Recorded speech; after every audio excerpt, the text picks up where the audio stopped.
घरोघरी मातीच्या चुली या मालिकेच्या आजच्या भागात आपण पाहणार आहोत.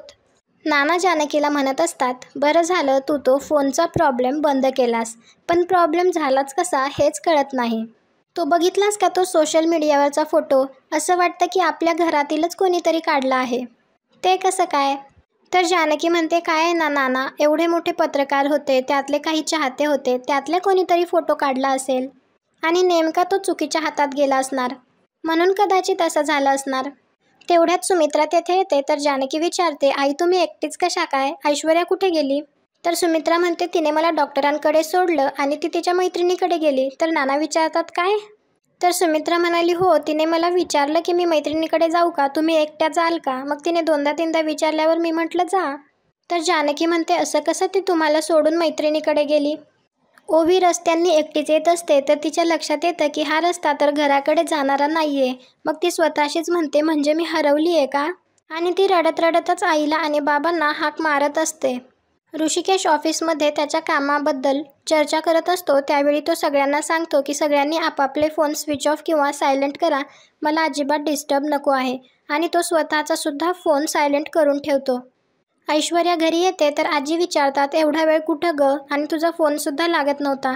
तर ऐश्वर्या म्हणते, सॉरी आजी, मी माझ्या मैत्रिणीकडे गेले होते, ती थोडी आजारी होती ना म्हणून, आणि तिच्या घरी नेटवर्कचा प्रॉब्लेम आहे ना, म्हणून फोन लागला नसेल. तर सुमित्रा म्हणते, अगं पण तू नवीन नवरी आहेस आणि आमची जबाबदारी आहेस, पुन्हा कधी तुला असा उशीर होणार असेल तर आम्हाला कळवत जा. तर ऐश्वर्या म्हणते, सॉरी आई, मी लक्षात ठेवेन. आज घर असं शांत शांत का वाटतंय? ओवी नाही आली का शाळेतून घरी? तर आजी म्हणते, बरं आहे, उगीच घरामध्ये कलकलाट. तर सुमित्रा म्हणते, आई काहीही तुझं, ओवीच्या कलकलाटापेक्षा तुझा ठणठणाट जास्त असतो. तर सुमित्रा ऐश्वर्याला म्हणते, येईल येईल, आणि मग चालू होईल तिचा कलकलाट नाही पण किलबिलाट. जानकी गेली आहे तिला शाळेत घ्यायला. तर ऐश्वर्या मनात विचार करते, बापरे काय होईल आता तिकडे? आता जर मी काही बोलले तर सगळं माझ्याच अंगावर येईल, तमाशा होईल सगळा. त्यापेक्षा गप्प बसलेलं बरं, जे होईल ते होईल. आणि त्यांना म्हणते, मी जरा फ्रेश होऊन येते, असं म्हणून ती तेथून निघून जाते. जानकी ओवीला घेण्यासाठी शाळेत येते. तर ती पाहते तर गेट बंद असतं. मग ती वॉचमॅनला म्हणते, गेट का बंद आहे? तर वॉचमॅन म्हणतो, मॅडम आज शाळा 10:30 वाजताच सुटली. तर जानकी म्हणते, असं कसं? आम्हाला तर कोणीच सांगितलं नाही, मग तुम्ही शाळा लवकर कसं काय सोडली? तर वॉचमॅन म्हणतो, सगळ्या पालकांना आम्ही सकाळी फोन करून सांगितलं होतं की शाळा लवकर सुटणार आहे, कारण शाळेमध्ये पाण्याच्या टाकीचं दुरुस्तीचं काम चालू आहे. तर जानकी म्हणते, आम्हाला कोणाचाही फोन आला नाही. आणि वॉचमॅनला गेट उघडायला सांगते आणि म्हणते, तुम्ही शिक्षकांना बोलवा, मी त्यांच्याशीच बोलते. तर वॉचमॅन मॅडमला हाक मारून बोलावतो. तर जानकी म्हणते, मी ओवीची आई जानकी रणदिवे. हे म्हणतायत की आज शाळा लवकर सुटली. तर मॅडम म्हणतात, हो, पाण्याच्या टाकीचं काम चालू होतं तर शाळा लवकर सुटली. तर जानकी म्हणते, मग तुम्ही सांगितलं का नाही आम्हाला? कळवायचं तरी, माझी मुलगी लहान आहे आणखी. तर मॅडम म्हणतात, आम्ही सगळ्या पालकांना फोन करून तसं सांगितलं होतं. तुम्ही ओवीच्या आईच ना? लँडलाईन बंद आहे म्हणून मी स्वतः माझ्या मोबाईलवरून तुम्हाला फोन केला होता. तुम्ही ओके बोलला होतात. तर जानकी म्हणते, नाही नाही, मला कोणाचाही कॉल नाही आला. असं कसं म्हणता तुम्ही? मला कॉल आला असता तर मी तिला घ्यायला आले असते ना आधी. असं म्हणतच ती मोबाईलची कॉल हिस्ट्री पाहते आणि मॅडमला विचारते, यातला कोणता नंबर आहे तुमचा? तर मॅडम म्हणतात, हे पहा, हा नंबर आहे माझा. तर जानकी म्हणते, तुमचा कॉल तर येऊन गेलाय. सगळी मुलं घरी गेली आहेत का? तर वॉचमॅन म्हणतो, हो, सगळी मुलं घरी गेली आहेत. तर जानकी म्हणते, माझी ओवी? तर वॉचमॅन म्हणतो, शाळा सुटली तेव्हा ती गेटच्या इथे उभी होती, पण नंतर मी पाहिलं तर ती गेली होती, घरी गेली असेल. तर जानकी म्हणते, ती एकटी कशी घरी जाईल? ती एकटी अशी कधीच घरी नाही येत. मी घरी विचारते ती पोचली आहे का. जानकी नानांना फोन करून ओवी घरी आली आहे का असं विचारते. तर नाना म्हणतात, नाही आली ग, असं का विचारतेस? तर जानकी तेवढ्यात फोन ठेवून देते. त्यावेळी सुमित्रा, ऐश्वर्या आणि आजी तेथेच असतात. तर सुमित्रा विचारते, काय झालं? तर नाना म्हणतात, ओवी घरी आली का ते विचारत होती. तर सुमित्रा म्हणते, जानकी गेली आहे ना ओवीला आणायला. तर नाना म्हणतात, तिने तर फोनच ठेवून दिला. काही कळत नाही, काहीतरी चुकामुक झालेली दिसतीये. तर आजी म्हणतात, आता काय नवीन व्याप केलाय जानकीनं, कठीण आहे. तर ऐश्वर्या मनात विचार करते, ओवीसोबत काही वाईट घडायला नको.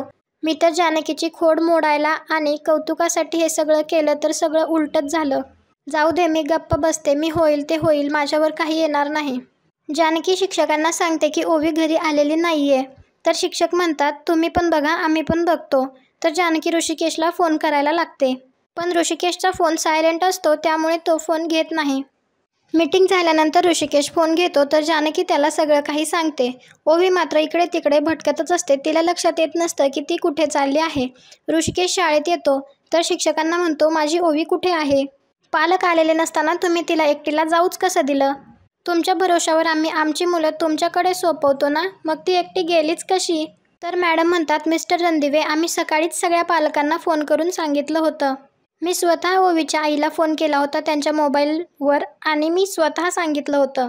तर जानकी म्हणते, आला होता मॅडमचा फोन, पण सकाळपासून मला इतके फोन येत होते ना, त्यात जरा सॉरी ऋषिकेश. तर ऋषिकेश म्हणतो, तू आधी शांत हो.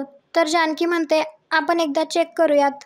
ओवी कदाचित इथे कुठे असेल. तर ते दोघे मिळून ओवीला शोधायला लागतात.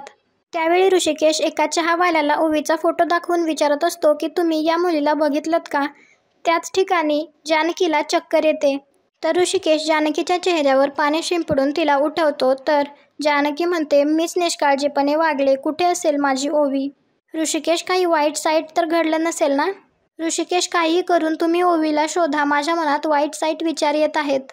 तर ऋषिकेश म्हणतो, मी आहे ना, मी काहीही होऊ देणार नाही आपल्या ओवीला, तू पॉझिटिव्ह राहा. त्यावेळी ऋषिकेशला आठवतं आणि ऋषिकेश जानकीला म्हणतो, तुला आठवतं का जानकी, तू एकदा ओवीला हरवलेल्या मुलीची गोष्ट सांगितली होतीस. त्यात जानकीने ओवीला सांगितलेलं असतं की एक मुलगी हरवल्यानंतर खूप घाबरते आणि त्यावेळी तिला देवच मार्ग दाखवतो. ती मंदिरात जाऊन बसते आणि तिथे मग तिच्या आईवडिलांसोबत तिची भेट होते. तर जानकी लगेच म्हणते, ऋषिकेश, ओवी तिच्या शाळेजवळ मंदिरात तर जाऊन नसेल ना बसली, आपण बघितलं पाहिजे, चला लगेच जाऊ. म्हणून ते दोघे जातात. ओवी रोडनी चालत असते त्यावेळी तिला सुद्धा जानकीने सांगितलेली ती गोष्ट आठवते आणि ती मंदिरात जाते. त्यावेळी ओवी हात जोडून देवाच्या पाया पडत म्हणत असते, देवा माझं चुकलं, मी असं एकटीने शाळेतून यायला नको होतं. प्लीज माझ्या आईबाबांना इथे घेऊन ये, माझी आणि त्यांची भेट घडवून दे, नाहीतर ना मला चांगली बुद्धी दे, म्हणजे मला कळेल की आता मी काय करू. मला ना भीती वाटत होती, म्हणजे आत्ता पण थोडी थोडी वाटतीये, पण आता तुला बघितलं ना की मला आता थोडं थोडं बरं वाटतंय. आजी म्हणते तसं मी तुला मोदकसुद्धा देईन, पण आईने सांगितलेल्या गोष्टीसारखं मला माझे आईबाबा भेटतील ना?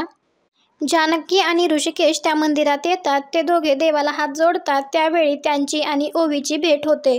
जानकी आणि ऋषिकेश ओवीला घेऊन घरी येतात. तर घरी सगळेजण तिची वाट बघत बसलेले असतात. ओवीला पाहून सगळ्यांना खूप आनंद होतो. तर नाना विचारतात, ऋषिकेश, हे नेमकं घडलं कसं? तर ऋषिकेश म्हणतो, काहीच माहीत नाही नाना.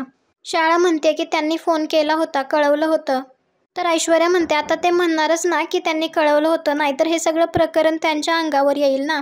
आणि कारण काय, तर वॉटर टँकची दुरुस्ती करायची होती म्हणून. सुट्टीच्या दिवशी पण करू शकले असतं ना. सगळ्यांना किती प्रॉब्लेम झाला हा. तर जानकीच्या लक्षात येतं की सकाळी ऐश्वर्याने फोन उचलला होता आणि ऐश्वर्याच ओके ओके असं म्हणाली होती. तर जानकी म्हणते, अच्छा ठीक आहे, आता ओवी आली आहे ना, देवच पावला. आणि ऐश्वर्याला म्हणते, मला जरा बोलायचंय तुझ्यासोबत, येतेस का, असं म्हणत तिच्या हाताला धरून तिला बाहेर आणते. तर ऐश्वर्या म्हणते, वहिनी काय झालंय, तुम्ही मला असं घेऊन का आलात? तर जानकी म्हणते, मला सगळ्यांसमोर तमाशा नको होता. का केलंस ग असं? तर ऐश्वर्या म्हणते, मी काय केलंय? तर जानकी म्हणते, ओवीच्या शाळेतून फोन आलेला माझ्या मोबाईलवर तूच रिसीव केलास ना, नाहीतर तुला कसं कळलं असतं? वॉटर टँकच्या कामासाठी शाळा लवकर सुटणार आहे, 2 ऐवजी 10:30 वाजता. तुला मिळाला होता ना निरोप, असं म्हणतच ती तिचा हात पिरगाळते. का नाही सांगितलंस? का ओवीवर संकट आणलंस? खरं सांग, नाहीतर हात तोडून दुसऱ्या हातात देईल. तर ऐश्वर्या म्हणते, वहिनी मी सांगते तुम्हाला, माझा हात सोडा. तर ऐश्वर्या म्हणते, मला ओवीला प्रॉब्लेममध्ये टाकायचं नव्हतं, म्हणून तर मी स्वतः गेले होते ना तिला शाळेतून घरी घेऊन यायला. पण मी आईंना डॉक्टरांकडे घेऊन गेले आणि तिथे मला लेट झाला. तोपर्यंत ओवी तेथून निघून गेली होती. मला तिला घरी आणून सगळ्यांसमोर. तर जानकी मोठ्याने म्हणते, हेच दाखवायचं होतं की जानकी किती बेजबाबदार आहे. एक आई तिच्या मुलीची काळजी घेऊ शकत नाही, हे दाखवायचं होतं तुला. अगं मूर्ख मुली, तुझ्या या क्षुल्लकशा चढाओढीमुळे माझ्या मुलीच्या जीवावर बेतलं असतं. जर काही कमी जास्त झालं असतं तर आम्ही काय केलं असतं? तर ऐश्वर्या म्हणते, पण ती आली आहे ना सुखरूप घरी. तर जानकी तिच्यावर ओरडून म्हणते, मग काय व्हायला हवं होतं का? आणि आजचा भाग येथेच संपतो. पुढील भागात आपण पाहणार आहोत. जानकी ऐश्वर्याला म्हणते, मोठी जाऊ म्हणून मी तुझ्या लाख चुका पोटात घालेन, पण माझ्या मुलीच्या जर वाकड्यात गेलीस तर तुला फाडून काढेन. आई आहे मी, लक्षात ठेव. त्यानंतर सुमित्रा म्हणते, अगं बाई, आज मौजीचा रविवार नाही का? तर जानकी ऐश्वर्याला म्हणते, या रविवारी आम्ही सगळेजण खेळ खेळतो, अगदी लहान मुलासारखं. तू पण खेळ, तू पण अगदी आमच्यात रंगून जाशील. तर ऐश्वर्या मनात विचार करते, हा रविवार असा होईल ना की तू कधीच विसरणार नाहीस. पुढे काय होईल हे पाहण्यासाठी आपल्या चॅनलला सबस्क्राईब करा, व्हिडिओला लाईक करा. भेटू उद्याच्या भागात.